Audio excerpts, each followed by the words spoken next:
In the current economy, most college graduates feel lucky to get a job, any job.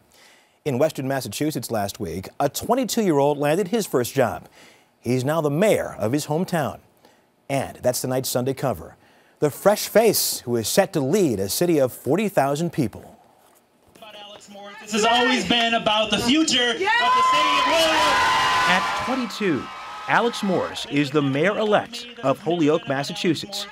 He beat the incumbent last Tuesday with 53% of the vote.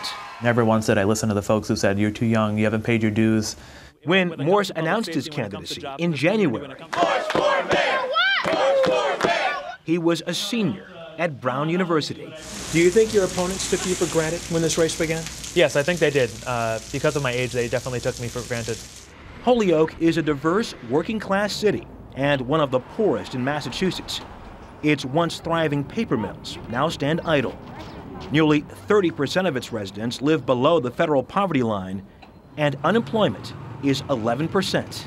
What's the biggest change you think needs to take place here in Holyoke? People need to know we exist. Making downtown a destination again is high on Morse's agenda. We're close to renovating the Victory Theater, restoring it, so that within a couple of years people can return to downtown Holyoke and enjoy a show with their friends and family. Morse will manage a $120 million annual budget. He sees investing in this site, a high-tech office park, as a magnet for new jobs. We have some of the cheapest utility rates in the entire state and all across New England, and 80% of our energy is renewable. Morse grew up in Holyoke, the son of a meatpacker and a nurse, the youngest of 3 boys. At 11, he joined the city's youth commission.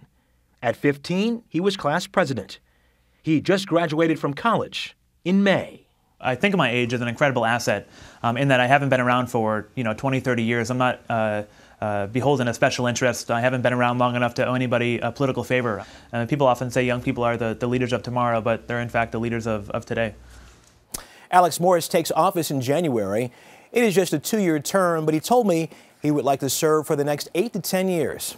Even then, by law, he will still be too young to run for president.